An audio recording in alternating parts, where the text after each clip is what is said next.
Good evening and welcome back to this week's episode of Since I Was Young, a podcast dedicated to all things Heart of Midlothian. This week I am delighted to be joined by John as we will be discussing the huge game that Ewan and I previewed in the previous episode, the hugest of huge games as we welcomed Dundee United to Tynecastle. And in this huge game that would have secured our top six status thanks to results from the previous day, Hearts did the most Hearts of all Hearts things, and when they had the opportunity in their hands to secure their own fate, they threw it away.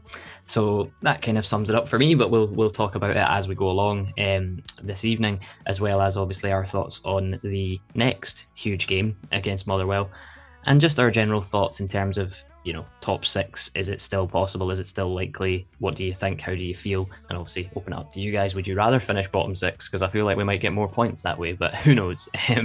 But anyway, before we do get cracked in, as per usual, folks, all the social media links are down in the description. While you're down there, please feel free to drop the podcast a follow on YouTube. Every subscription is massively appreciated. I say it every week when we're doing these. It helps us to talk to you and it helps us to know what you want us to talk about. So yes, our Twitter, Instagram, all of them, Facebook, TikTok, every single one that you could possibly think of is all down in the description. So head on down there and let us know your thoughts and drop us a comment while you're there as well with any kind of chat that you maybe take away from this episode or anything that you want us to talk about in coming ones. But yeah, with all that said and done, John, as I said, thank you very much for joining me this evening. And how are you getting on? Normally, when I get invited on the show, and it's been my privilege to be part of the show quite a few times this year, I go through a period of obsessively watching highlights again and again and again. I usually make sure that I watch the full game at least once, and I take vociferous notes. I have had several pages of notes for a couple of the episodes this year. I haven't done any of that this week because I just felt like it wasn't worth doing. We've said it all before, I feel like, Alan. This season has been, it's almost like each match you could sort of follow the script and be like, oh, so next we're going to have this happen, and then we're going to fail to do that. We we're back where we were before Ewan came back on the show. It feels like, it's like every step forward that we've taken this year, we've then gone and taken two back. And like you said there in the opening, quite rightly, we had our fate in our own hands, probably for the first time all year, it felt like, and we pissed it away. And a game that should have been very winnable and was very winnable, we ended up not taking away anything. And we are now once again back to the precarious position of not knowing whether we're going to be top six or bottom six, with one more game before the split, which is not going to be a particularly easy game.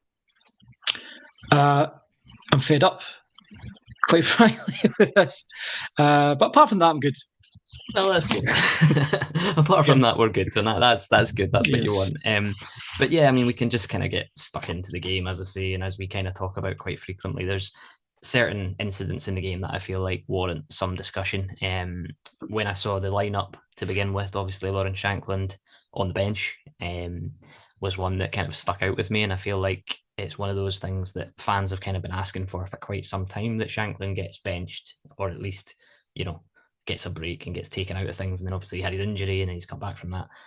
And he's been back in the team pretty much ever since. But I was interested to see how that was going to go.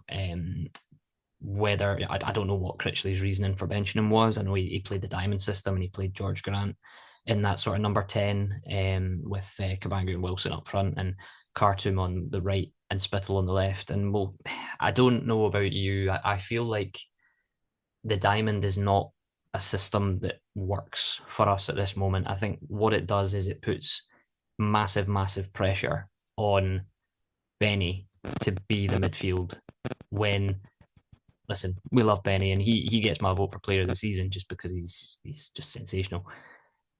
And I love him dearly, but we know that the man is made of glass. And I think if we continue to put pressure on him, there's a possibility that that could come back to bite us. But in that midfield, when he plays the diamond, Benny's the sort of sitting one that does all the work, and Spittle and Khartoum or whoever's on the right hand side tend to be the sort of shuttle kind of up and down the sides sort of players, and Benny doesn't get a lot of help from them defensively. Certainly in games that I've watched when we played that diamond, I think it was a surprise to me that we went like that. I know Critchley's probably looked at it and went, I need to get more attackers on the pitch, and the way to do that is to play, with three, but not in that sort of traditional front three. Play kind of George Grant as the 10, and as I say, Cabango and Wilson ahead of him. And I applaud Neil Critchley for that. I think lots of people have been very critical of him, and rightly so, in some aspects. Obviously Ewan has made it very, very clear that he's very much a Critchley skeptic at the moment, which again, I totally understand. And I think for me, and I don't know if I've kind of aired this on the show or not, but I like Neil Critchley, and I think there's certain things about his tenure thus far that he's not overly responsible for, but there are also things that he is responsible for. And, that big game kind of mantra that seems to follow him around at the moment is something that we've spoken about over the last few weeks. And I think, that does play on a lot of it, particularly fans as well, obviously, kind of looking at that game against Dundee United as such a huge game and thinking, right, this is your opportunity to win a huge game. And he hasn't set the team up to do that. But I mean, I don't know what your thoughts were on the formation, the system, or the starting 11, or if there was any kind of instances that you kind of were a little bit head scratching. Obviously, we changed the defence as well. McCart came back in, and we went back to the 4, having played the 3 at Parkhead so successfully. Um, so yeah, what were your? Did you have any? I know you've said you haven't really watched the game in full, which is totally fair because I don't think I could put myself through the torture of doing that again. Um, but what were your thoughts? Did you have anything about that? Yeah, like you say, I was lucky enough to have missed the game at the time, and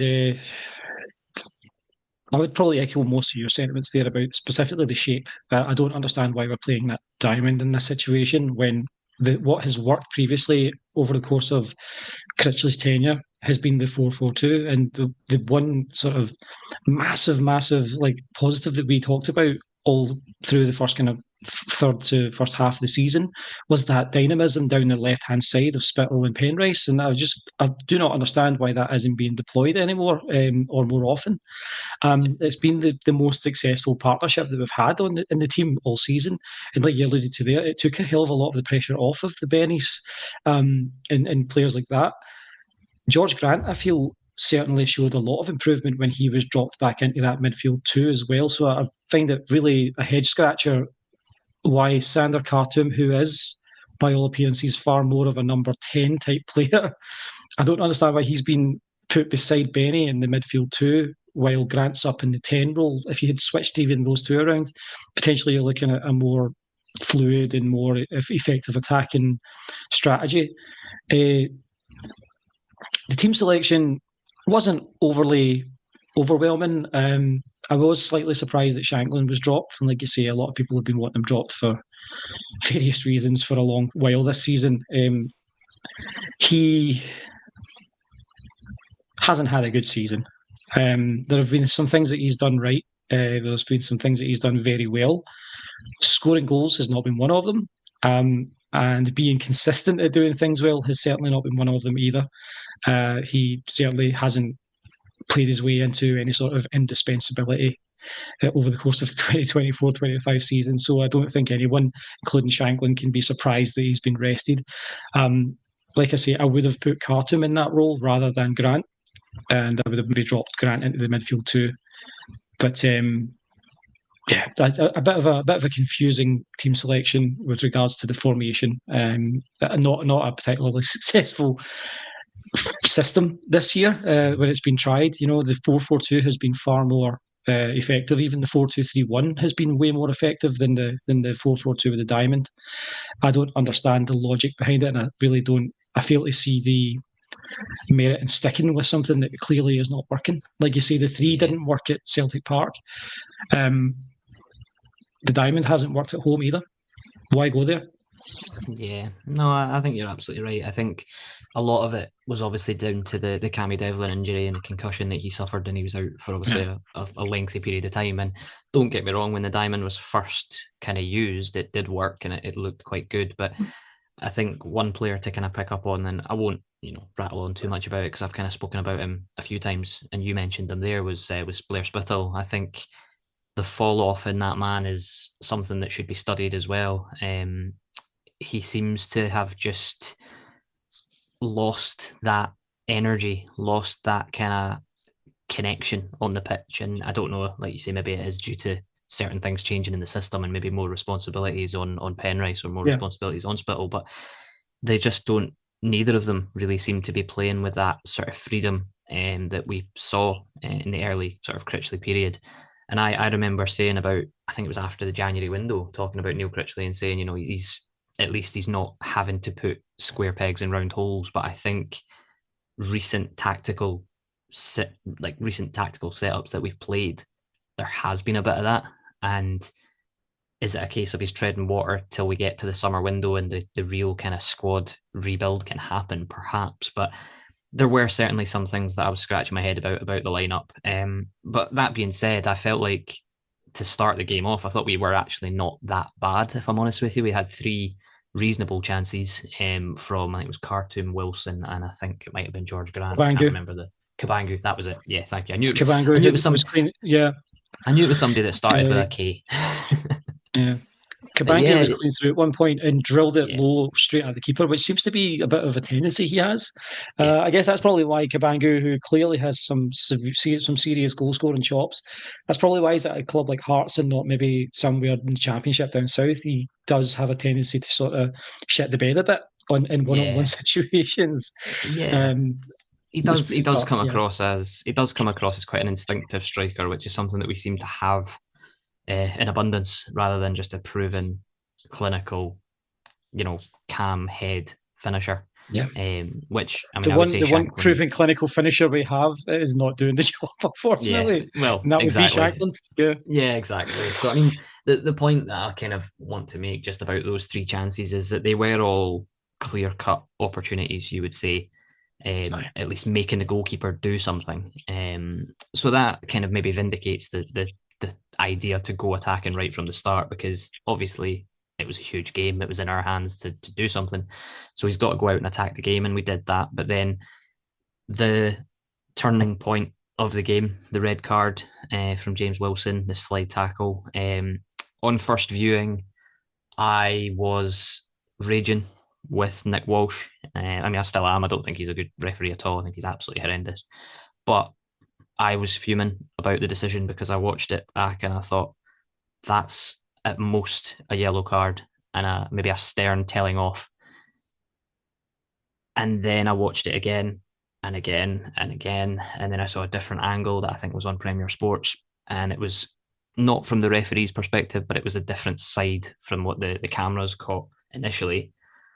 And I hate to say it, but I think a red card was justified. I think it's one of those. It's a striker's tackle. It's not pretty. He's gone in to try and win the ball. You can see that.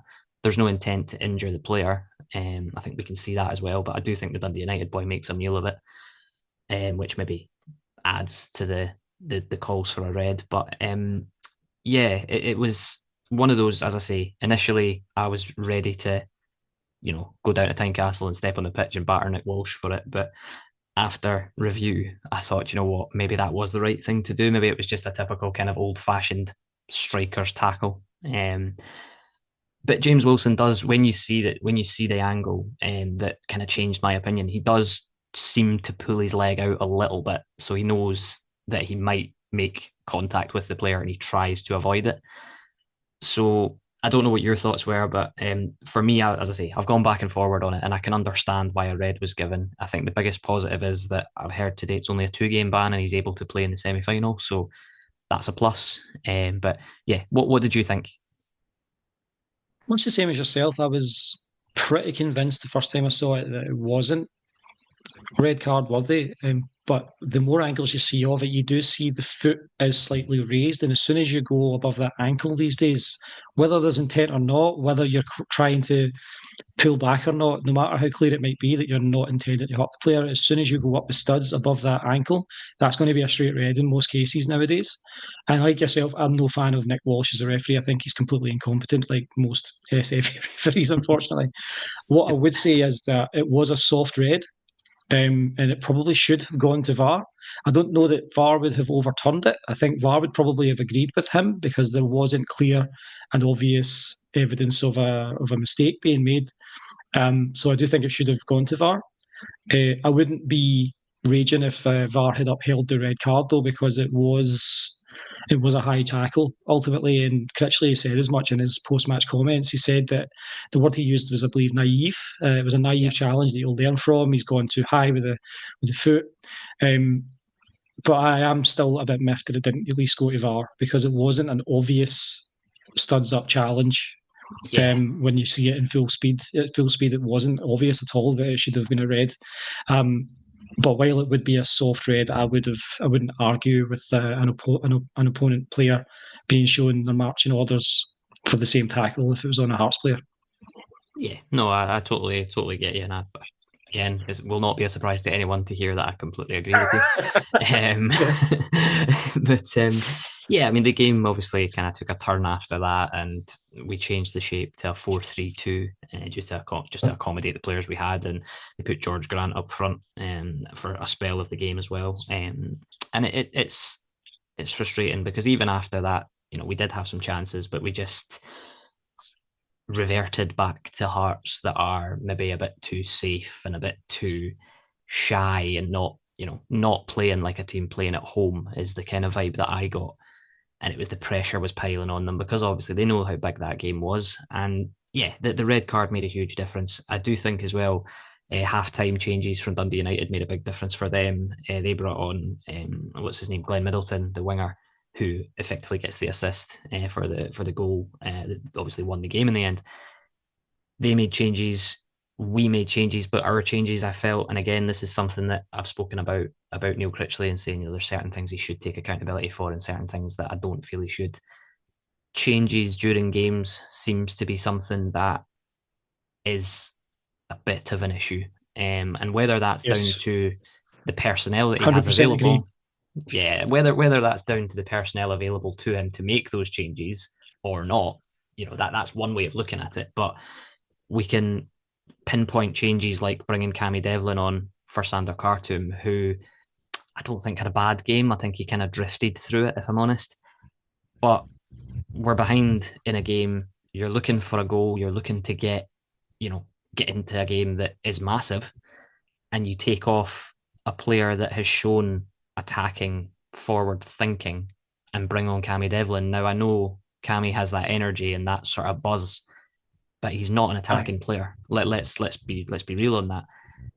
And then he brings Shankland on in the sort of latter stages of the game, and to me that needs to happen earlier. We've spoken about Shankland and we've had our ups and downs with him this season, but to me, when you're in that situation, bring him on, get him on the pitch because yes, he's not been a natural goal scorer this season by any means, but he's capable of getting a goal out of nowhere. And I felt like the way the game was going, that was how we were going to score a goal. It wasn't going to be a brilliant move. It wasn't going to be a well worked goal. It was going to come from nowhere, or it was going to be a penalty or something along the lines of that. But the game just kind of petered out, and it was a real disappointment, especially like I say, due to the massive importance of the game based off the results the previous day.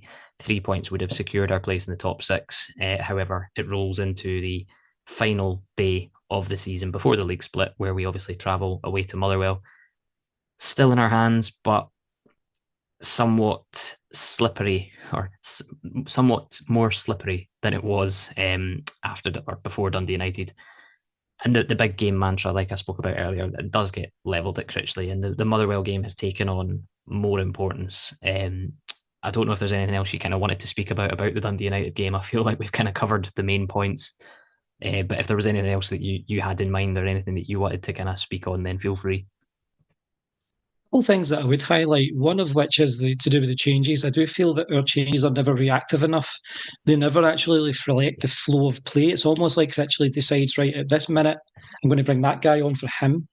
And he doesn't seem to ever deviate from his match plan. It's like in that scenario, I would be bringing on Devlin for sure, but I would be bringing on Devlin to push Khartoum up the field into the 10 position, which is where he should have been from the start. And yeah, you would be bringing Shankland on way earlier than that. You would want Shankland and Khartoum in the final third of the pitch together for a decent chunk of the game, rather than taking off Khartoum for Devlin. Like I don't, it makes absolutely no sense in that situation. Like you should not be making defensive substitutions when you're a goal down and down to 10 men. because ultimately you're already at a man disadvantage. There's nothing really left to lose at that point. The only way you're going to get anything out of the game is by attacking it. So very frustrating that particular change. Another thing I would highlight is there was a very similar tackle by a Dundee United player on a Hearts player, and I forget who it was by later on in the second half, to the one that Wilson got sent off for, and it wasn't even called a free kick. And that is very frustrating, and that I think ultimately gets down to the crux of why I don't rate Nick Walsh. He's so inconsistent, and it's just typical of Scottish officiating. I feel like I've been rambling ad nauseum about Scottish referees all season on the show, so I'm not going to belabor it too much. But I feel that that was certainly a bookable offence, if nothing else. Nothing, not even a free kick given, and they then go down the park and kind of continue playing. There wasn't the sufficient balance to the game either in our system or in the way it was officiated, and that's always frustrating. Beyond that, not much else to say. I think one thing that I kind of glossed over was the Dundee United goal, and I think it kind of sums up our season in general. And I think Steinvender makes a lazy clearance, the ball just gets back to a Dundee United player, and Glenn Middleton finds himself in the wing and he crosses the ball in, and their man in form, Dalby, it's not a great header, to be honest. He just gets something on it. And it is what it is. But he's done what a number 9 does, though. He's got a piece of the ball and he's managed to get it into the corner. Like it's completely. But for me, like how many times this season have we had? I was going to say, how many times this season have we had like attacks and then someone will deliver from out wide and there's just no one there. There's no one in that position to sort of just try and get a piece of the ball and get it past, because you don't know where it's going to go if you manage to get a nick on it.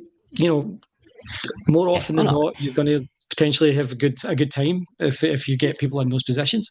We just don't.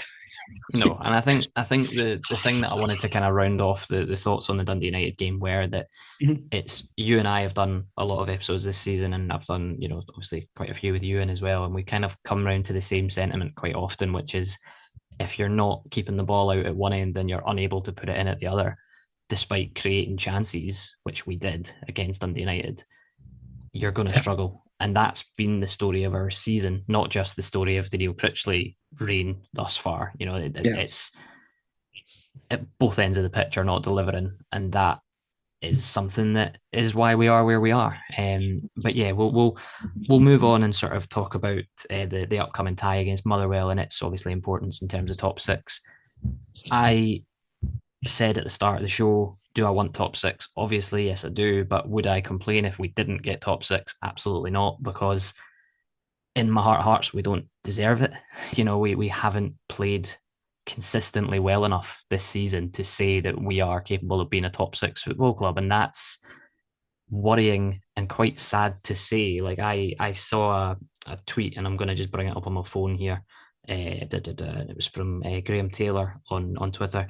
6 points out of 33 available is Neil Critchley's record against the other sides currently in the top six.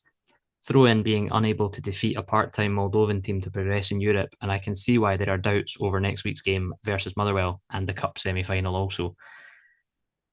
I don't think I need to add much to that. I think, like I said at the start as well, there are quite a few Critchley sceptics at the moment, Ewan being one of them, and I can see their point. I'm not there. I'm not there, and I don't think I will be, because, like I always say, I'm going to give him time. I'm going to give him a window. Plus, where we are as a club at the moment, there's a lot of transition happening. The last thing that we want is to get Critchley out and then bring in somebody else and have to roll the dice all over again. But I can totally understand. And when you look at that 6 points out of 33 available against the other sides in the top six currently, that tells a lot of stories. It does. Yeah. And you can make, so many arguments in favour of Critchley. But like we've talked about, there is an emerging pattern of picking the wrong system, making the wrong changes. I think that the guys that we've brought in the January window, they haven't turned out to be worldies, based on early evidence at least. And ultimately, when it comes to the 6 points and 33 against the top six, what we're hoping for is a showing next week against Motherwell that will keep us in the top six, then he's going to have 5 games to right that wrong if we are able to, take sixth place. So I'm certainly going to hold fire on sort of Critchley out chat. I agree with you completely that we don't want to be punting them too soon because you don't want to have to then bring in another manager, like you say, and have to go through the process again. It was an Yeah, arduous process trying to get to where we are. Like it's always worth bearing in mind that Critchley, when he came into a side that had not won in the league yeah, in October. yeah, And yeah. And so that's when we started 2025, we had a fantastic couple of months there. Like we did much better. It's only because of the football we played while Critchley's been in that we're even having this conversation about top six. yeah, At one point, it looked like we might be relegated. So I'm not going to be baying for Critchley's blood anytime soon.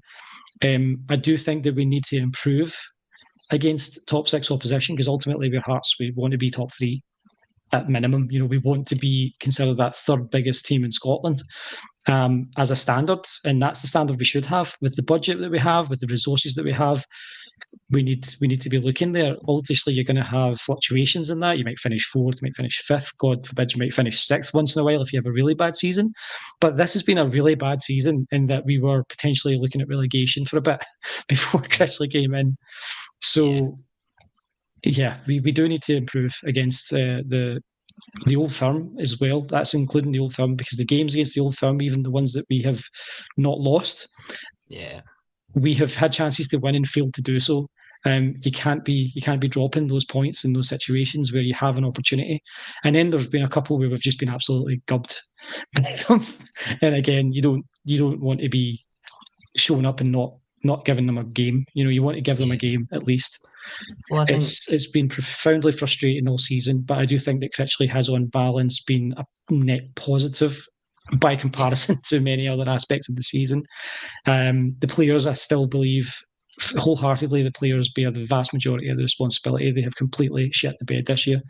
Um, and I blame the players for it. Their inability to finish chances, their inability to keep that ball out of the back of the net, their inability to counter attack. They're just the yeah. general ineptitude that they have shown has been astounding. Oh yeah. And there have been some bright sparks, but on the whole, very disappointing. So yes, as we spoke about previously, the next game, the next huge game, is a trip away to Motherwell, a game that will define whether we finish top six or we are consigned to the bottom six. I've kind of made my thoughts relatively clear throughout this week's episode and previous on whether I feel we deserve top six or not. At the moment, I'm very much in the no, absolutely not campaign. And if we do manage to somehow scrape our way into it with a positive result against Motherwell, I feel like it'll be a bit of a robbery. Obviously, European placings go to the top 5 sides in the league. Should the Scottish Cup be won by one of the top 4, um, so that obviously would impact on that. But it's it's a bit of a difficult one because if you finish top 6, what do you do? What are we playing for? If we finish bottom 6, what do you do? Because we're playing for nothing. Pride. The players are maybe playing for their futures because we know there's going to be big changes in the summer, and there needs to be. But we'll save that for another episode. Back to Motherwell because I went on a little bit of a tangent there. I have very little faith in this team going away from home and picking up a result. I had some confidence in them ahead of Dundee United because I felt like at Tynecastle, big game, I felt like they would be up for it, but they clearly weren't for reasons that we've spoken about. And, both manager and players are responsible for that, as you say, and the fan base too, because Tynecastle was like a library for large spells. But again, that's another conversation for another day. Going away from home, playing Motherwell, decent side. Um, I have my concerns about what the result's going to be. But what are your thoughts?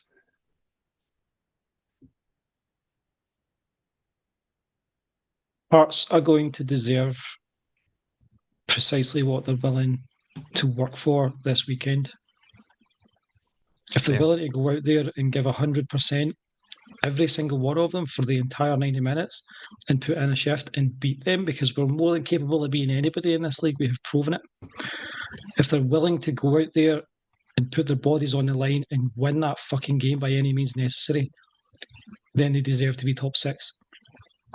If they don't show up, they deserve to be binned at the end of the season, and they deserve to mire in the bottom six, which is a place that we should never, ever be worrying about finishing.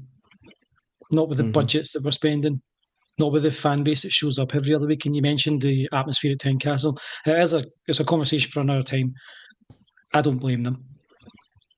What have we got to cheer on this year? What have they given us to cheer for? Absolutely minimal.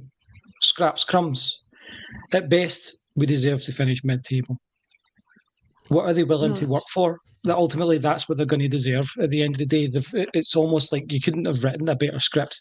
We are literally playing on the last day before the split for our future as a team, like with regards to that, or not for our future, for our. I'm struggling to find the word here, but like we are playing for, I guess, ultimately a definition of this season. Has it been a colossal mess, or has it got the potential to be somewhat of a redemption story? Like, it was a terrible, historically bad first half, but you know what? We salvaged top six. That's something. We were in the semi-final of the Scottish Cup at least. That's something. Or is it going to be, this team was crap? Even with a really good run in mid-season, they ended up seventh. So ultimately, it's whatever they're willing to put in that they're going to deserve at the end of the day. Like, because it's one more game before the split. Win it, we're in the top six. Lose it, don't win it, we might not be in the top six. It's as simple as that. Well, if we lose, we won't be. Yeah, exactly. I think, sorry to kind of cut you off there. I think Neil Critchley was asked about it after the Dundee United game, and he was asking about the massive game, the massive nature of it, and he sort of said, the quote somewhat directly was, he called it a great game. It's exciting. The positive thing is it's in our favour, was what he said, and yeah, he's right. But we've had other games and other games that were in our favour and games that were in our hands, and obviously we've thrown them away. Dundee United, case in point. A certain trip to Dingwall earlier in the season still sticks with me as one of those games as well. But we won't go down that route because we could be here all night. What game this season hasn't been in our hands? Yeah, it's true. It's true. It is, and it's we funny have you say dominated the first half of almost every single game that we've played. We have failed time and time and time again to put chances away. Yeah, we do have quite good chance creation numbers, and I won't. Again, this is more sort of end of season podcast related kind of topics to talk about, which we will talk about when the season is finished and we have to rake through the absolute pile of garbage that it has been. Who knows? It might have a shiny Scottish Cup at the end of it. That, stranger things have happened, and we can dream, can't we? But again, taking it back to Motherwell. I know some fans that travel away from home to Hearts games regularly that are not going to the Motherwell game. I totally understand, in the same way that I spoke about the sort of Critchley skeptics. I understand fans that are maybe showing a bit of sort of apathy at this point because they're going, well, look what we put in. What do the players put in? There's different levels there, and you spoke about that in terms of what the players get, what they deserve, and that's totally fair. But I want the fan base to turn up against Motherwell. We've sold out 20,000 tickets for Hampden for the semi-final against Aberdeen. That shows you how amazing our fan base is. That can drive it forward, and the fan base, and it's going to sound ridiculously cliche, but the fan base is the lifeblood of the football club, and the players need that, but the fans also need something to get excited about, and you touched on that.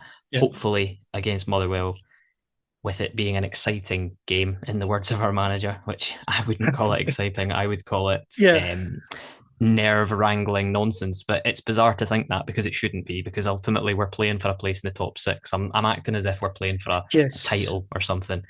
But yeah, just to wrap things off, John, I'm going to give you first dibs on a prediction. This is a very curious game because it is simultaneously a must win, and it's also at the same time it's it's a no lose one as well, because like ultimately if we don't win it, we're going to reconvene next week after the game, and we'll be on WhatsApp and saying, you know what, same old shit. It's been the story of the season. You know, and ultimately, if we win it, we're going to be like, well, it's no less than we should have had.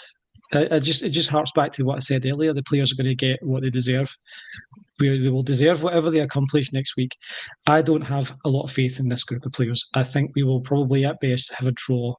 I think if I was to plump for a score prediction, I would say 2-2. Fair. I was going to round off the episode by saying I totally agree with you.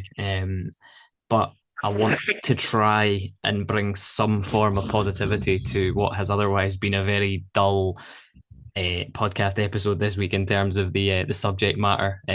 Not so much the Aye. host and yourself, but the subject matter has not brought Yeah. a lot of joy. Let's be honest, because Hearts are No. struggling to do that at the moment. But I am gonna try my damnedest for a prediction for a Hearts win, and it's very, very, very difficult because I've said I don't have a lot of faith in them to do it. But it would just be the most Hearts of Hearts things for us to do it.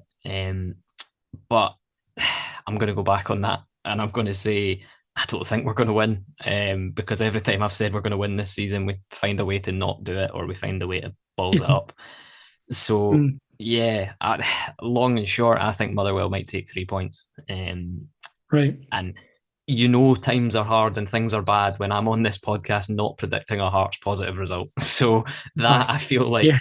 puts it out there, to say my my feelings and my Yeah. thoughts. For me to predict that Hearts will lose a game of football kind of shows where I'm at the moment. But like I say, folks, if there's anybody listening to this that is making the trip to Motherwell to watch the last huge game of the domestic pre-split campaign, please go there, back the players, back the manager, because they need it. It's important, and hopefully things can go in our favour. And maybe we might have a referee that knows what he's doing, but they're very, very short supply in Scottish football. So even saying that, I can't believe myself.